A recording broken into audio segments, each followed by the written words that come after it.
Hello gamers, it's me, Steel. It's been a while since I posted a video. The last one I posted was the ban list video. I haven't posted anything since. Mostly because I've been studying for finals and whatnot, but while doing that I've been playing in the Farfa's current format Discord tournament or whatever. I did pretty well actually. We didn't get the top cut because top cut was top 16, not top 32 for some reason. But we did place 27th, as we see right here, out of the 200 plus people. So we placed top 32. You can see there's 43 people here, and then there's 189 on the bottom. So this is about 200 plus people, and we placed 27th out of them, which is top 32, which is pretty good. Our record was X2.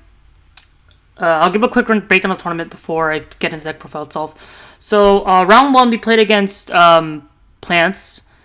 We won 2-0 because Mystic Mine is a broken card. Game 2, we played against a Striker Mirror.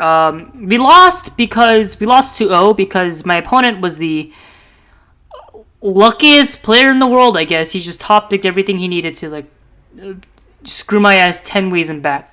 I don't know how he did it, but he just did. He did it both games 1 and 2. And because of that loss, that's why I missed top cut, because he was pretty bad. So he ended up losing immediately after, and then he just dropped. So that was really bad for my tiebreakers. So because of that, I actually didn't top, probably, because as you can see here in 27th place, my OW percent isn't very good. My win percent is really, really strong. Really, really good. You'll see why. And whoa, but we're just gonna ignore that for now. Anywho, then we have round 3, which was again another Striker Mirror. It was Theory and Striker. We won 2-0. He was pretty bad. That's really all I gotta say about it. Round 4, we played against Predaplat and Branded. Again, Mystic Mine won me the game, and Dimensional Barrier won me the game. So, 2-0. Round 5, we played against Synchron. Somehow that deck was X1 going to round 5. I don't know. I won 2-0 again. It turns out Ash Blossom on a Junk Speeder is really good. Round 6, we played against Triff, Mr. Pen God, actually. But he wasn't on Pen. He was on Adventurer Theory, I think. We just Ash and Tackle Fabrics both games. And he passed both games, so we won 2-0 again. And then round 7, there we go. Round 7, we played against Sword Soul. Game 1, I lost. I probably could have played the game better. I should have stalled with Mystic Mine a bit longer, but I got too greedy and then got rid of it myself a little bit too early, so that cost me the game. Game 2. I opened the most broken going second hand in known to mankind, and he passed with Evil Long One and 2 back row. So that was a very, very quick game. Game 3 was a really weird grind game for a while, and then I disconnected in the middle of Game 3. My opponent was nice enough to let us redo Game 3. He was like, I feel bad just taking the win like that, so we actually did replay Game 3. I still lost though because I opened a mediocre hand. Really, really mediocre. So yeah, we lost that. I'm not butthurt about it. That was just a fun game overall. Round 8, we played against the final round of the Swiss. Last round of Swiss, we played against Salon Great. We won 2-0 again. It was just salad,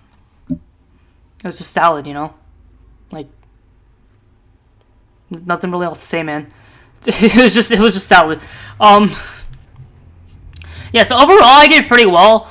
Tiebreakers just screwed me over, which is why I didn't get to top 16, but I got top 32, which is I'm pretty content with. And I'll give a quick rundown of the list essentially right now, and then I'll give a quick rundown of the list I played. First of all, 3 copies of Ray. This card's incredibly strong. One of the best recursion effects in the game. Literally, when any one of your links leaves the field, this thing summons itself, and waza, you bring herself back, and she gets attacked until she's good in the end phase or whatever you need. Very, very strong, stupid card. I love this card so much.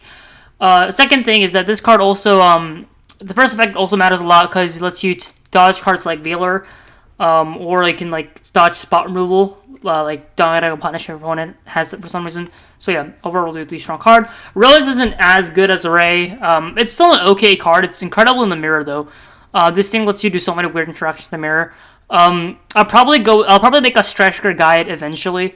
I don't know when, but eventually maybe when I know how to edit for once. When I learn how to edit for once. But yeah, this card's pretty insane. In the mirror at least, it's okay like by itself. You only play it because it's an extra name though.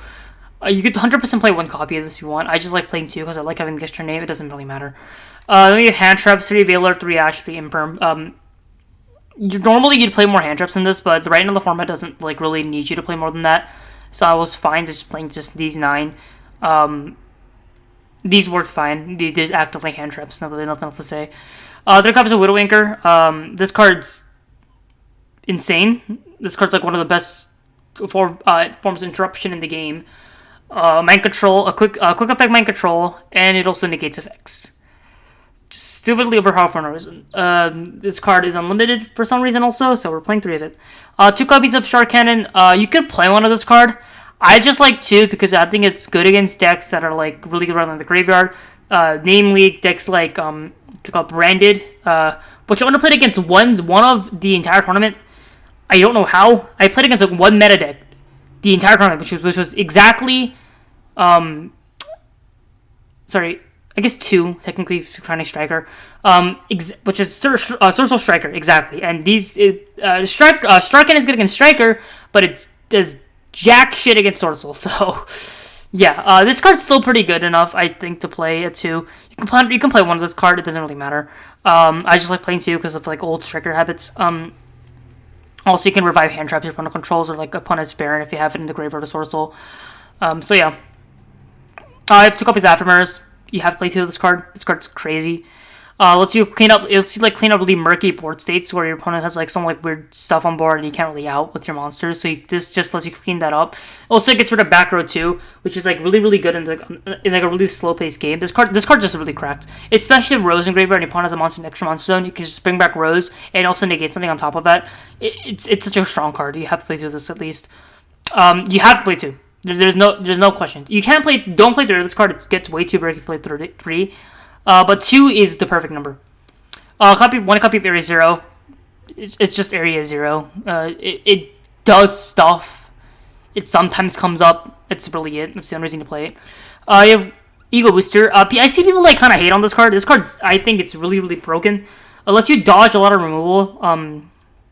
Or just like effect negation.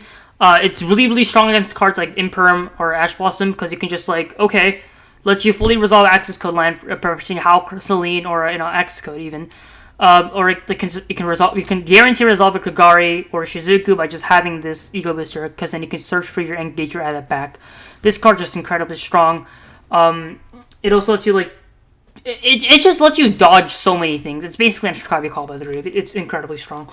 The only reason to play one of this card is because it's searchable. If it wasn't, I'd probably play 3 of it, but since it's searchable, you don't have to play more than 1 of it.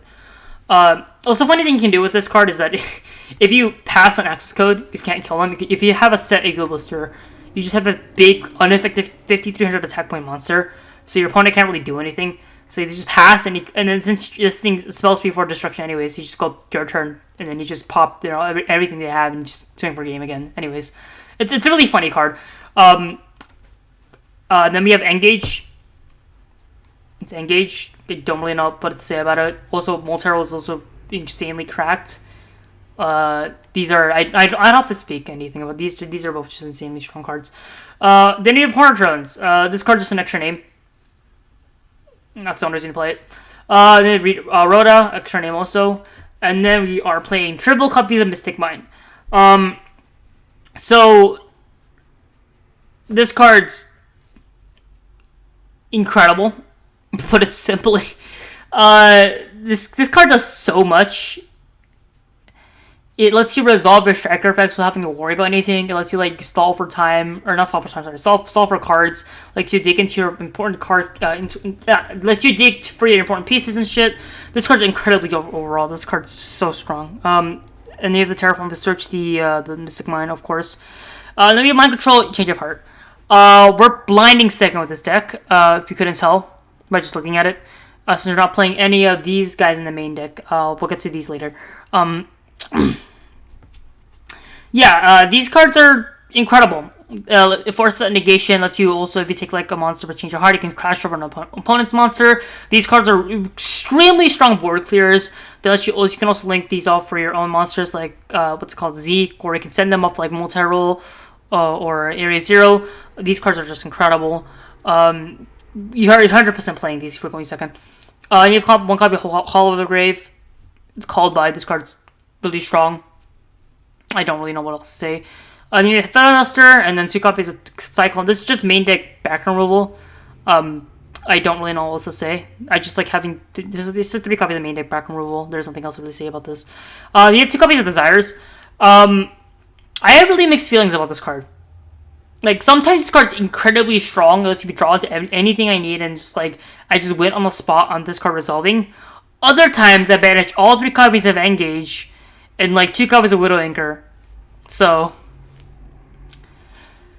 yeah, these cards are really... I'm still iffy about it now because of this tournament run. I might place it with Prosperity, but we're not playing Going First Striker, which is... Prosperity is a lot stronger in Going First Striker, because you want to dig for your, like, these cards.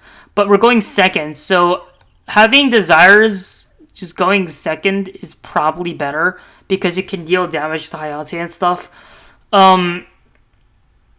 This card... I have a lot of mixed feelings about this card. I think it's good enough to play. You can cut it, play Prosperity, I guess. It doesn't really matter. I'm still deciding whether I still want to play this card or not. And then we have the one copy of Metaverse. Just in case we're forced to go first and we open this card, then we're fine. Because we can just set Mystic Bind, activate Mystic Bind from our deck during my opponent's turn. So yeah. Very simple main deck. Not simple, I guess. Then we have the Extratech. It's very standard. I don't know what to say. There's nothing to really go into this besides it's literally the most basic striker extra deck ever. I had Nightmare Phoenix in here to out like anti-spell and stuff. I never went into this card. Like I didn't go into this card a single time this entire match. Or that entire like tournament run. I might replace it with something else, but I think I'm fine. This card's like good, I guess. I just never went into it. Besides that, everything else is like very standard. Kakari is insane. Shizuku is insane. Hayate is insane. Access code kills. You know the shiz. You know the lines, whatever. Then we have the side deck. We're going second. 3 copies of Lightning Storm. 3 copies of Evening Match. This deals with both combo and back row decks. So we're just playing 3 of each of these. They're both really strong cards and removal spells, so yeah. Play these, I don't know. just play them. Don't not play them. You can play Nibiru over this if you can't afford Lightning Storm. They both accomplish the same thing, essentially. I just like playing this card over Nibiru just because it can deal with back row too. Also, Nibiru clogs up your main monster zone sometimes, which can cost you the game, so which is why I don't really play it right now. Let me, if we're going first. We have 3 copies of Trap Shrek, 3 copies of Dimensional Barrier, and 3 copies of Demise of Land. These stall a turn. Activate a step from deck or flip, synchro, call synchro fusion with these 2 cards. Yeah. That's really it. There's really nothing else to go into besides the tournament run itself. Tournament run, I already went over, so yeah. I will say, I did have a blast during this whole tournament. I was really salty after round 2 with that sack, but with those multiple sacks, actually. But yeah, overall, really fun tournament, really cool. Farfa... It's cool. I wish it was top 32, not top 16, but whatever. Anyways, thanks for watching, guys. See you later.